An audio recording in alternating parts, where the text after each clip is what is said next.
Hello and welcome students, Gyanjyoti coaching সেন্টারের পক্ষ থেকে তোমাদের সকলকে আরও একবার স্বাগত। আমি ইয়াসমিন, আমি তোমাদের ইউনিভার্সিটির আন্ডারে এডুকেশন সাবজেক্টটি নিয়ে কিন্তু তোমাদের পড়ানোর গাইড করার চেষ্টা করছি। তোমাদের এবছরের সেকেন্ড সেমিস্টারে যে সমস্ত সিলেবাস তোমাদেরকে প্রোভাইড করা হয়েছিল তার প্রত্যেকটি টপিক কিন্তু আমি একেবারে ফার্স্ট দিনের ক্লাস থেকে নিয়ে এখনো পর্যন্ত যতটা সহজ ভাষায় সম্ভব হয় আমি কিন্তু সেই টপিকগুলো আলোচনা করিয়ে দেওয়ার চেষ্টা করি। তোমাদের এক্সাম কিন্তু বলতে গেলে একেবারে দোরগোড়ায়। তো তোমরা যারা এখনো মানে পড়াটা স্টার্ট করোনি বা চাইছো আমাদের জ্ঞানজ্যোতি কোচিং সেন্টারের সাথে যুক্ত হতে, কিন্তু আজকাল করে আর যুক্ত হতে পারছো না, আমি কিন্তু তাদেরকে বলবো যে তোমরা কিন্তু পড়াশোনাটা শুরু করে দাও, সেটা যেখান থেকেই হোক। তোমাদের যদি ইচ্ছা হয় যে আমাদের জ্ঞানজ্যোতি কোচিং সেন্টারের সাথে যুক্ত হয়ে তোমরা তোমাদের পড়াটাকে শুরু করবে, যারা এখনো করোনি সেটাও করতে পারো। এছাড়া তোমাদের যদি মনে হয় যে আরো কোথাও যদি তোমরা বেটার, আমি সবসময় বলবো যে সবসময় বেটারটা খুঁজবে।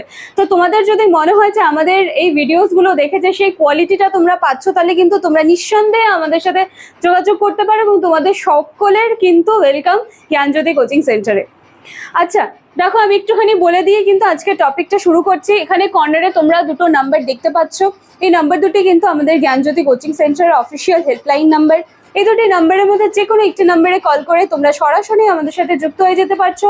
কোর্স ডিউরেশন রয়েছে 6 মান্থসের। আর চলো, হ্যাঁ কমপ্লিট।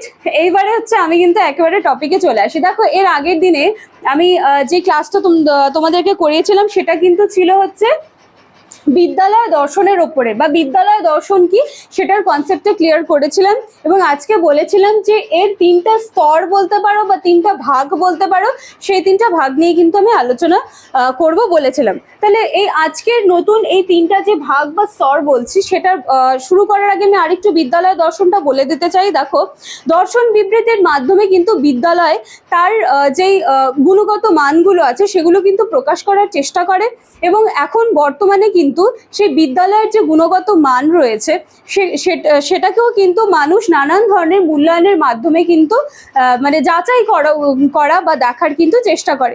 তো দেশ কাল এরকম মানে ডিফারেন্স থাকার পরেও কিন্তু মানে এটা মানে একদম মেইন যে কিছু বিদ্যালয়ের কিন্তু বা প্রত্যেকটি বিদ্যালয়ের কিন্তু এই যে 3টা যে দর্শন রয়েছে, এই দর্শন কিন্তু মানে খুব একটা চেঞ্জ হয় না, ঠিক আছে। এই 3টা হচ্ছে তোমার প্রায় প্রত্যেকটি বিদ্যালয়ে কিন্তু মেইন এই 3টা জিনিস থাকে, যার মাধ্যমে বিদ্যালয় কিন্তু তার কাজকর্ম, তার গুণমান, তার উৎকর্ষতা সমস্ত কিছুই কিন্তু প্রকাশ করার চেষ্টা করে। তো সেই 3টা দর্শনই কিন্তু আজকে আমি আলোচনা করব। সবার প্রথমে রয়েছে শিক্ষার্থী কেন্দ্রিক, তারপরে রয়েছে শিক্ষক কেন্দ্রিক এবং এর পরে রয়েছে সমাজ কেন্দ্রিক। আশা করি তোমরা পুরোটা কিন্তু দেখতে পাচ্ছ, ঠিক আছে। তবুও আমি কিন্তু একবার করে সবটা আলোচনা করিয়ে দিচ্ছি। দেখো, যেখানে শিক্ষার্থী কেন্দ্রিক রয়েছে সেখানে সবার প্রথমে রয়েছে বৌদ্ধিক বিকাশের সহায়তা করা, নাম্বার 2 নৈতিক বিকাশের সহায়তা করা, মূল্যবোধ অর্জনের সহায়তা করা। এগুলো কিন্তু সমস্তই হচ্ছে আমি যে বললাম যে 3 রকমের দর্শন, ঠিক আছে। এই 3 রকমের দর্শন কিসে কিসে সাহায্য করছে? বৌদ্ধিক বিকাশে সাহায্য করছে, নৈতিক বিকাশে সাহায্য করছে, মূল্যবোধ অর্জনের সহায়তা করা, দৈহিক বিকাশেও কিন্তু সহায়তা করছে। এরপর রয়েছে সংস্কৃতির রক্ষণাবেক্ষণ এবং সঞ্চয়ন ঘটানো। অবশ্যই আমাদের যে সংস্কৃতি রয়েছে সেটার কিন্তু রক্ষণাবেক্ষণ করার ভীষণ দরকার, নয়তো দেখা যাবে যে একটা সময় কিন্তু এটা লুপ্ত হয়ে যাচ্ছে, সেজন্য অবশ্যই এটা দরকার। এরপর রয়েছে শৃঙ্খলা বোধের বিকাশ এবং শেষে রয়েছে গণতান্ত্রিক বোধের বিকাশ ঘটানো, ঠিক আছে। এটা হলো শিক্ষা কেন্দ্রিক দর্শনের মধ্যে এগুলো আসছে। এরপরে শিক্ষক কেন্দ্রিক দর্শন, এখানে কি আছে? শিক্ষাদানের উপযুক্ত একটা পরিবেশ। অবশ্যই আমরা যে শিক্ষাদান করব তার জন্য কিন্তু একটা উপযুক্ত পরিবেশ দরকার, যার ফলে কি হবে, যেরকম শিক্ষকের পড়াতে ভালো লাগবে বা তিনি যেমন একটা ভালো সুস্থ পরিবেশ পাবেন, এর সাথে সাথে কিন্তু শিক্ষার্থীরাও কিন্তু পড়াশোনার জন্য একটা ভালো পরিবেশ পাবে, ঠিক আছে। তার মানে উভয়েরই কিন্তু এটা দরকার রয়েছে। এরপরে রয়েছে আর্থিক নিরাপত্তা, অবশ্যই দরকার। তারপরে রয়েছে উপযুক্ত সম্মান প্রদর্শন, নাম্বার 4 কর্মে সন্তুষ্টি প্রদান, নাম্বার 5 দায়িত্ব পালনে সহায়তা করা, নাম্বার 6 পাঠদানের পর্যাপ্ত সময় প্রদান করা। তুমি যে পাঠদান করছো তার জন্য কিন্তু একটা সময় প্রদান করতে হবে। এরপরে রয়েছে উপযুক্ত উপকরণ এবং উপাদান সরবরাহ। ঠিক আছে, তাহলে এই সমস্তটা কি হচ্ছে? শিক্ষক কেন্দ্রিক দর্শন, শিক্ষক কেন্দ্রিক দর্শন। এরপরে আছে সমাজ কেন্দ্রিক। সমাজ কেন্দ্রিক দর্শনের মধ্যে কি আছে?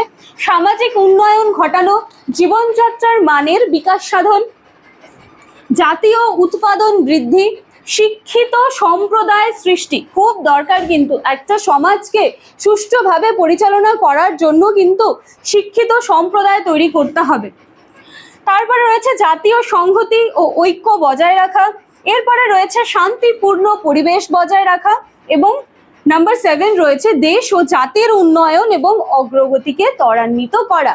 তাহলে কি হলো যে যেই তিনটা দর্শন, মানে এটা হচ্ছে মেইন কমন বলতে পারো, যে এই তিনটা দর্শন কিন্তু প্রত্যেকটা বিদ্যালয়ে ফলো করে, হ্যাঁ এরকম বলতে পারো। তাহলে এই তিনটা দর্শনই কিন্তু আজকে আমি আলোচনা করে দিলাম। একটা হচ্ছে শিক্ষার্থী কেন্দ্রিক দর্শন, শিক্ষক কেন্দ্রিক দর্শন এবং সমাজ কেন্দ্রিক দর্শন।